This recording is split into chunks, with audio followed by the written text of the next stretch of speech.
प्रिय विद्यार्थी, city Montessori school Siwan के आपके इस यूट्यूब चैनल पर मैं अंकित आनंद आज के इस क्लास में आप सभी का हार्दिक स्वागत करता हूं।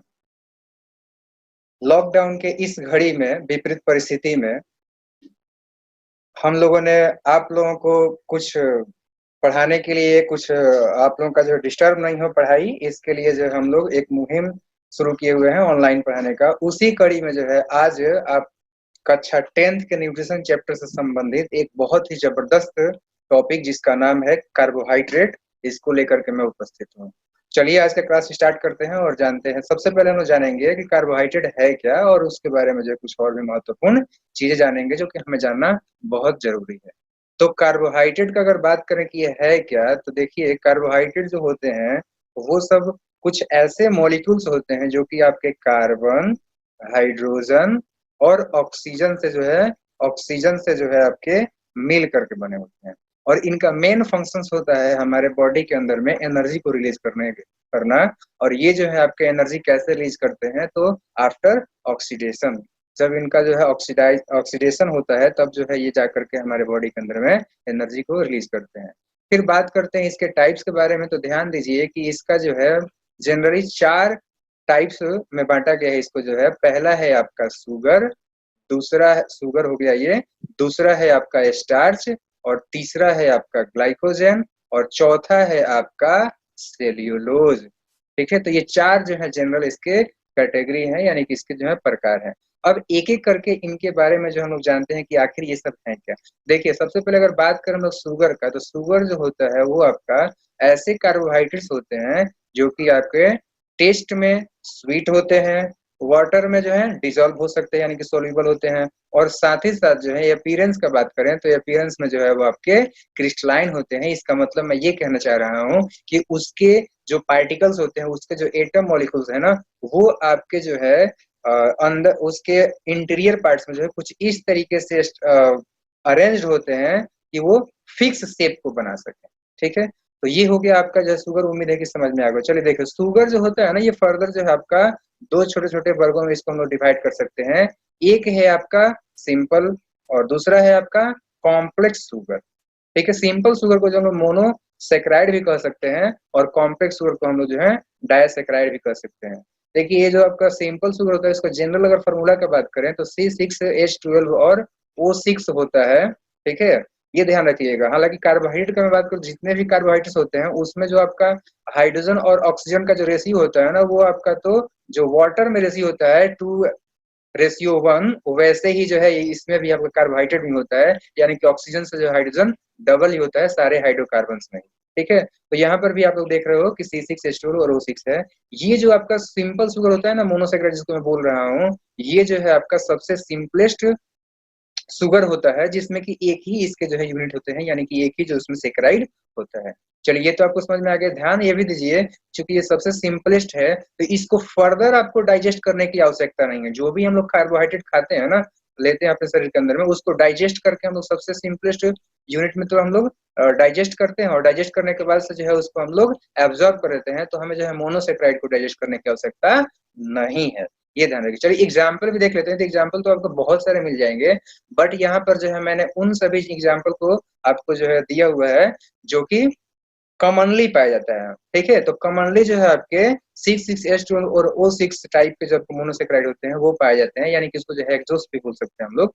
ठीक है, तो ध्यान दीजिए ये है ग्लूकोज। अच्छा, इसके अलावा जो है ग्लूकोज, फ्रक्टोज, ग्लूकोज के ना कुछ और भी दूसरे अदर नेम्स हैं, वो भी हमें जानने जो है काफी जरूरी है, इंपॉर्टेंट है वो सभी के सभी। तो देखिए ये जो आपका ग्लूकोज है ना, ग्लूकोज को जो है हम लोग ग्रेप शुगर भी कहते हैं, और ग्रेप शुगर इसलिए कहते हैं क्योंकि ये जो है आपका ग्रेप्स में पाया भी जाता है। ठीक है, पाया जाता है। एंड नेक्स्ट देखिए दूसरा इसका नाम जो है, दूसरा नाम इसका जो है आपका ब्लड शुगर है।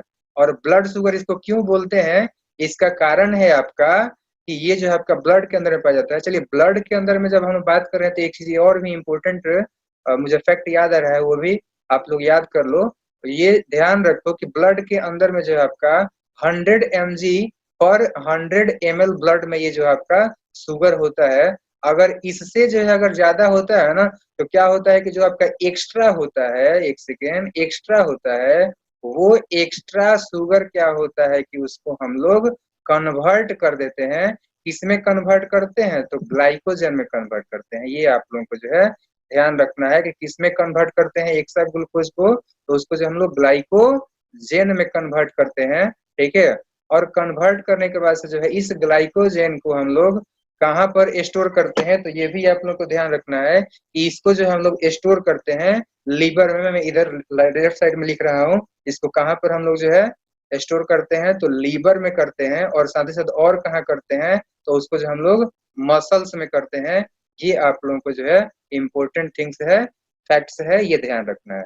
चलिए, आपने जान लिया ग्लूकोज का दो नाम, एक ब्लड शुगर और एक ग्रेप शुगर। एक तीसरा भी नाम होता है, वो भी जो है मुझे लगता है कि आपको याद रखने चाहिए, और वो है आपका कि इसको जो है हम लोग फ्यूल्स ऑफ द सेल कहते हैं।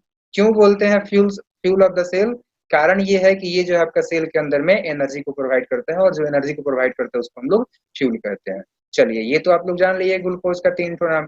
फिर बात करते हैं फ्रक्टोज का। तो देखो बाबू, ध्यान रखो कि फ्रक्टोज जो होता है ना, इसका दूसरा नाम जो है आपका फ्रूट शुगर होता है।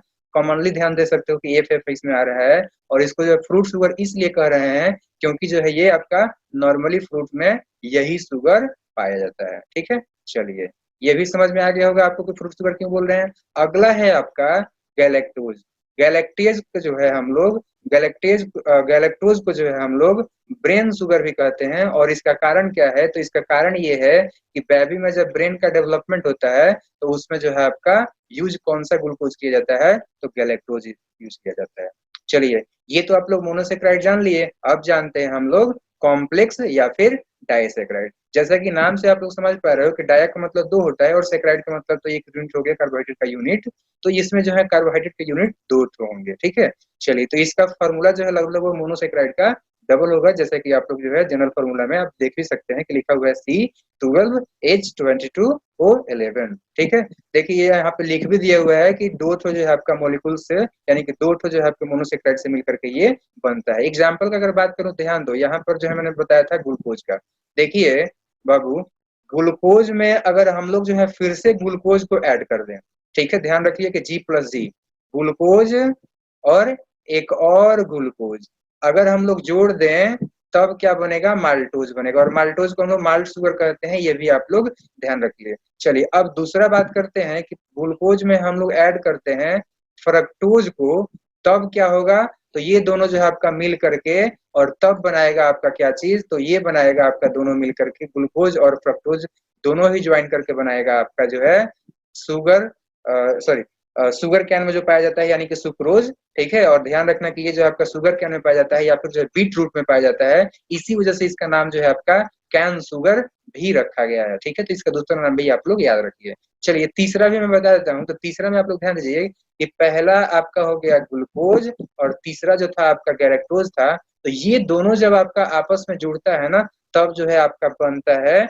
लैक्टोज। और लैक्टोज का जो दूसरा नाम है वो है आपका मिल्क शुगर। कारण क्या है? कारण ये है कि ये जो है आपका मिल्क में हमें मुख्य रूप से, मिल्क से जो हमें मुख्य रूप से प्राप्त होता है। चलिए, तो आप लोगों ने जो है समझ लिया कि ग्लूकोज में ग्लूकोज जुड़ेगा तो आपका जो है माल्टोज बनेगा। यहाँ पे लिखा हुआ है साफ साफ कि ग्लूकोज और ग्लूकोज जो है आपका जुड़ करके तो क्या बनाता है? तो माल्टोज बनाता है। ग्लूकोज और फ्रक्टोज जुड़कर क्या बनाता है? तो सुक्रोज बनाता है। ग्लूकोज और गैलेक्टोज मिलकर क्या बनाता है? तो वो जो है आपका लैक्टोज बनाता है। चलिए, उम्मीद है कि आप लोगों को ये समझ में आ गया। अब मैं आगे आप लोगों को कुछ इंपॉर्टेंट फैक्ट्स बताने वाला हूँ, ध्यान से उसको भी आप लोग पढ़ लीजिए। देखिए, स्टार्च जो है मैं पढ़ाने वाला हूँ अभी। स्टार्च क्या होता है? तो ये भी जो है आपका एक पॉलीसेक्राइड होता है जो कि आपका वाटर में इनसोल्यूबल होता है, वो घुलता नहीं है। और साथ ही साथ जो है वो आपका कैसा होता है? तो टेस्टलेस होता है, यानी कि उसका कोई टेस्ट नहीं होता है, स्वादहीन होता है। और साथ ही साथ जो है ये भी याद रखिए कि उजले कलर का जो है वो पाउडरी सबस्टांस होता है, पाउडर के जैसा एक वो सबस्टांस होता है, ऑब्जेक्ट होता है, ठीक है, ध्यान रखिएगा। नेक्स्ट ध्यान रखिए कि ये जो है आपका पौधों में स्टोर होता है स्टार्च, यानी कि ग्लूकोज। अगर आपसे पूछा जाए कि कार्बोहाइड्रेट पौधों के बॉडी के अंदर में किस फॉर्म में स्टोर होता है, तो याद रखेंगे स्टार्च। साथ ही लगे हाथ एक और भी बात याद रख लिए कि एक जगह से दूसरी जगह पर पौधों के अंदर में जो है आपका ट्रांसपोर्टेशन किस फॉर्म में होता है कार्बोहाइड्रेट का? तो वो जो है आपका सुक्रोज के फॉर्म में होता है। चलिए, ये ध्यान दे दिए। और लास्ट एक ध्यान रखो कि जब आयोडीन टेस्ट करते हैं तो अगर जो है कलर चेंज हो जाता है अगर ब्लू ब्लैक में, तो हम समझते हैं कि उस भाग में, पौधे के उस भाग में जो है आपका ये स्टार्च मौजूद है। चलिए ये तो आपको समझ में आ गया। अब तीसरा जो आपका टाइप है ना, जिसका नाम है आपका ग्लाइकोजेन, इसका भी डिस्कशन हम लोग कर लेते हैं। तो ध्यान दीजिए बाबू कि ये जो आपका ग्लाइकोजेन है, ये आपका पॉलीसेकेराइड होता है, ऐसा पॉलीसेकेराइड जो कि आपका वाटर में डिजॉल्व हो सकता है। और अभी मैंने आप लोगों को बताया था कि ये जो आपका ग्लूकोज था, ब्लड शुगर, इसको जो है जब एक्स्ट्रा मात्रा में रहता है तो उसको हम लोग क्या करते हैं, कन्वर्ट करके और फिर उसको जो है लीवर में या फिर जो है मसल्स में स्टोर करते हैं। क्यों स्टोर करते हैं? ताकि जब ग्लूकोज का हमारे बॉडी में जो है जितना मात्रा में जरूरत है उतना मात्रा में जब नहीं मिल पाता है, तो उस कंडीशन में हम लोग क्या करते हैं कि ये स्टोर जो आपका ग्लाइकोजन है, इसी को हम लोग ब्रेक डाउन करते हैं, और ब्रेक डाउन करने से जो एनर्जी निकलता है उसी का हम लोग अपने बॉडी में यूज करते हैं बहुत सारे मेटाबॉलिक प्रोसेस को करने के लिए। ध्यान रखिए कि इसका जो हम लोग टेस्ट कैसे करते हैं, तो आयोडीन के जरिए करते हैं। और आयोडीन के जरिए जब टेस्ट करते हैं ना, तो अगर कलर जो है आपका रेड चेंज हो जाता है, तो उस पार्ट में हम समझ जाते हैं कि वहां पर जो आपका ग्लाइकोजन मौजूद है। एक चौथा लास्ट बच गया है, इसको भी हम लोग देख लेते हैं। तो ध्यान दीजिए, सेलुलोज जो होता है ये एक टाइप का कार्बोहाइड्रेट होता है, ठीक है, जो कि एक पॉलीसेकेराइड है, यानी कि बहुत सारे जो है सेकेराइड से मिलने से बनता है, और ये इनसोल्यूबल होता है। ध्यान दीजिए आप लोग बाबू कि सेल्यूलोज भी जो है आपका प्लांट में पाया जाता है, और जो आपका स्टार्च है ये भी आपका प्लांट में। तो जहां पर प्लांट का बात हो रहा है तो दोनों के दोनों जो आपके इनसोल्यूबल इन वाटर हैं, ये ध्यान दीजिए। थोड़ा सा का डिफरेंस ये है कि स्टार्च जो था आपका व्हाइट कलर का पाउडरी सबस्टांस था, जबकि इसका नेचर का अगर बात करूं मैं सेल्यूलोज का, तो ये आपका जो है फाइब्रस होता है। और फाइब्रस होने की वजह से ही जो है ये हमारे लिए बेहद इंपॉर्टेंट भी है। इसका जो है हम लोग शरीर के अंदर में काफी महत्वपूर्ण रोल होता है। हम लोग जो इसको रफेज के रूप में यूज करते हैं, ताकि ये हमारे इन्वेंट्री कैनाल को जो है जा करके सफाई करे, ताकि सही से जो हमारा डाइजेशन प्रोसेस हो पाएगा। एक चीज और ध्यान रखिए कि ये जो है पौधों के जो सेल होते हैं ना, उनके सेल वॉल को बनाता है। हम लोग जो है पौधों के सेल वॉल का बात कर रहे हैं, बैक्टीरिया का नहीं। ये बातें आप लोग ध्यान रखिए। एक चीज और लास्ट ध्यान रखिएगा कि इसका भी जब हम लोग टेस्ट करते हैं तो आयोडीन के साथ में जो है कोई कलर नहीं देता है। तो मैंने आप लोगों को बताया कि आयोडीन जब टेस्ट करते हैं तो सेलुलोज कोई कलर नहीं देता है, जबकि ये जो आपका स्टार्च होता है ये आपका जो है रेड देता है। जबकि इसका बात करूं मैं, सॉरी ये ग्लाइकोजन था, सॉरी, तो ग्लाइकोजन का जब मैं बात करूं तो वो रेड देता है, और जो ये स्टार्च है, ये स्टार्च जो है आपका वो ब्लू ब्लैकिश देता है, जैसा कि इसमें आपका ब्लू कलर से दिखाया गया है। ठीक है, ये आप लोग बात ध्यान रखना। एक अंत में जाते जाते जो है आप लोगों को मैं बता दूं कि कार्बोहाइड्रेट को जो है कुछ लोग इस तरीके से डिवाइड कर सकते हैं जनरली, ठीक है, और कुछ एक और भी दूसरा तरीका है, मतलब अलग अलग तरीकों के जरिए जो है हम लोग अलग अलग टाइप्स में इसको डिवाइड करते हैं। तो दूसरा एक टाइप क्या हो जाएगा, दूसरा आपका टाइप हो जाएगा मोनोसेकेराइड, डाइसेकेराइड, और तीसरा हो जाएगा ओलिगोसेकेराइड, और चौथा हो जाएगा आपका पॉलीसेकेराइड। ध्यान दीजिए, मोनोसेकेराइड में तो आपका एक ही सेकेराइड होता है, डाइसेकेराइड में दो होता है, ओलिगो में जो है आपका 3 से लेकर के 8-10 के आसपास होते हैं, और पॉलीसेकेराइड में जो आपका 10 से अधिक सेकेराइड जुड़ करके एक सीरीज बनाते हैं, एक चैन बनाते हैं। ठीक है, तो आप लोगों को उम्मीद करता हूं मैं कि ये सारे फैक्ट्स और ये जो आपका आज का टॉपिक था बहुत ही अच्छे तरीके से आप लोगों को समझ में आया होगा।